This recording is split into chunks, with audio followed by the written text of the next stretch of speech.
When Grand Design built our 2017 Solitude 310 GK fifth wheel, for whatever reason, put 4 living room sockets, 2 kitchen slide sockets, the TV socket, the DVD socket on one 15 amp circuit. That's 8 sockets. To make things worse, they added all of these sockets to the refrigerator breaker, which should be on its own circuit. I used my kilowatt meter to measure the amp draw for all the appliances in these circuits. My desktop computer with 2 monitors, router switches, and network area storage uses about 2.5 amps. The refrigerator AC power uses about 4.5 amps when it cycles on. The printer, chargers, and other electronics use about 1 amp. The TV and DVD player also use about 1 amp. That's about a total of 9 amps without plugging in our toaster oven. Now, we love this toaster oven. It's one of the few appliances that we brought from our house. And this counter space location is perfect. As full-time RV travelers, we cook all our meals in the RV, and we want to have all the cooking conveniences of a home because this is our only home. The problem is the only plug that is near the toaster oven is on the same refrigerator circuit. The toaster oven pulls 12.2 amps while in toaster or oven mode. Add that to the 9 amps already on the circuit, and that's 21.2 amps. Even if the refrigerator is not cycling on, it's still over the 15 amp limit for the circuit. Similar to a home, AC wiring in the RV is 14 gauge Romex connected to 15 amp breakers. You can't just add a higher amp breaker to your panel. This will cause the 14 gauge wire to overload, heat up, and possibly cause a fire hazard. To be able to use our toaster oven where it is stuck on the counter with that thunder sticky stuff, we've been running a short extension cord from the microwave socket down to the toaster oven. But we cannot use our toaster oven and the microwave at the same time. The microwave pulls 13.6 amps at full power, and the toaster oven pulls 12.2 amps. That's 25.8 amps if we were running them at the same time. When we were cooking our first complete turkey Thanksgiving meal this year in the RV, we realized we have to have a more permanent solution.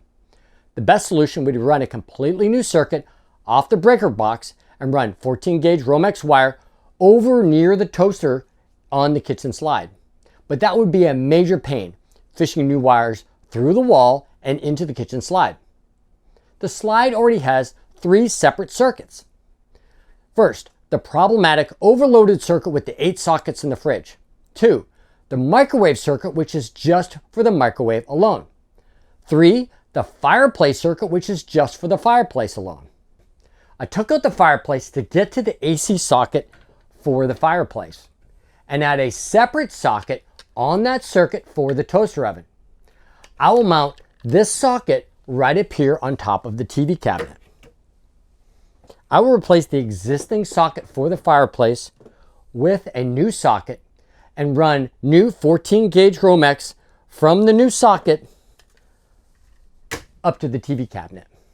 The reason I'm mounting the new toaster oven socket above the TV cabinet is fishing the wires to the existing socket above the toaster oven would be very difficult because the walls are filled with foam. Plus, I hate these upside down sockets. You have to crank your neck to be able to plug anything into them. Now, obviously, I will not be able to run the fireplace and the toaster oven at the same time, or the 15 amp breaker will trip. The fireplace pulls 11.6 amps and the toaster oven pulls 12.2 amps. That's 23.8 amps, which is almost 9 amps over the 15 amp limit for this circuit. We don't use the fireplace that much, only on cold mornings and almost never at night or when cooking. This is not the perfect solution, but is a lot safer than using the socket over the toaster oven, which will continually trip if we use it. First, I turn off the breakers to the circuits I will be working on. Turning off the mains is also a great idea. First, I remove the fireplace. I remove the wood strip above the fireplace frame, and then remove the 2 screws on top of the fireplace holding the glass frame in place. I lift off the glass frame while disengaging the hooks from the frame over the lower screws. Place the glass frame in a safe location so it won't fall and break. I remove the 3 screws from the hinge that holds the fireplace in place. There are 4 hinges, 3 screws each, so that's 12 screws total. I pull out the fireplace, being careful not to scratch the wood around the fireplace or the floor. I locate the fireplace socket and remove the fireplace plug.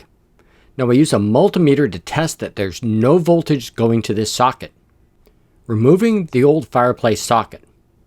I use a flat screwdriver to remove the white plastic retaining clip. Pull each wire from the socket terminal connections that pinch the wires. Pull out the black hot wire, the white neutral wire, and the bare ground copper wire. These wires were pretty chewed up from the terminal connections, so I decided to cut the wire back and have fresh, clean wire. I cut several inches of the Romex casing and then remove about 1 inch insulation from the black hot wire and the white neutral wires. Adding the new socket, I decided to use a normal household 15 amp socket and housing instead of the RV speed socket to make it easier to safely connect the incoming Romex from the breaker and the outgoing Romex to the new socket above the TV cabinet. I feed the pink Romex coming from the breaker box through the new housing. I use a pair of needle nose pliers to carefully make loops at the end of each wire. I connect the black hot wire to the gold screw hot side of the socket. Confirm on the back of the socket where it will say which side is the hot side. Wrap the wire clockwise around the screw using pliers, then tighten the screw. Connect the white neutral wire to the silver neutral side of the socket. Confirm on the back of the socket where it'll say which side is the neutral side. Prepare the ground bare copper wire by wrapping it around the socket ground screw.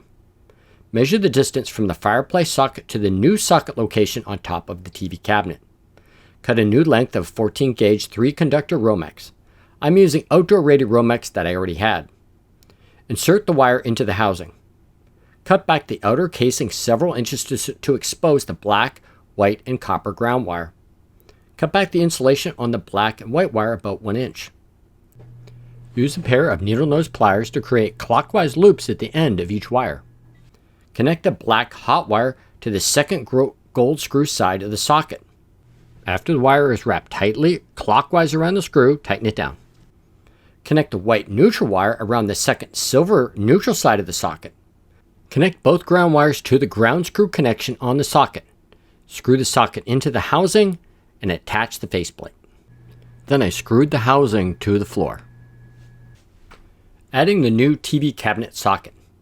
Mark the location for the new RV style speed socket on top of the TV cabinet, approximately 2 inches wide by 3 3/8 inches long. I use this type to match the other sockets in the RV.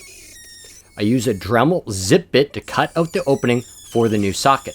This is another way of showing the versatility of the Dremel tool. I like using it with this zip bit because I can make a very precise cut and reduce my chances of damaging the top of the TV cabinet. I test fit the socket and then make a few adjustments again with the Dremel, enlarging the hole just a tiny little bit and make sure that it fits in nice and snugly.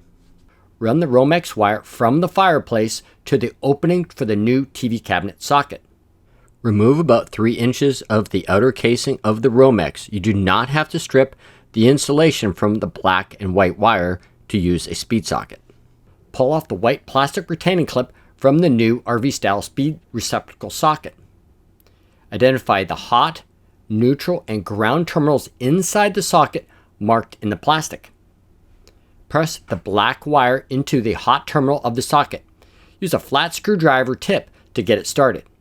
Press the white wire into the neutral terminal of the socket. Press the bare copper ground wire into the ground terminal of the socket. As you press the wire into the terminal, it will cut through the insulation and pinch the copper of the wire, making a good connection. Replace the white plastic retaining clip on the back of the socket. Watch for orientation as it's asymmetrical and only goes on in one direction. Position the socket into place and tighten the 2 screws. Wings will fold out, making contact with the underside of the cabinet. Now attach the faceplate. Turn the breakers back on and test both sockets with a receptacle tester. Put the fireplace back into position and attach the 12 hinge screws. Replace the fireplace glass frame and secure it with the 2 screws on top of the fireplace. Replace the wood trim if required. Now, have you had a problem like this? Either overloaded circuits in your RV or some really bad design problem that you fixed with your own DIY, please share your story in the comments. I really want to hear it.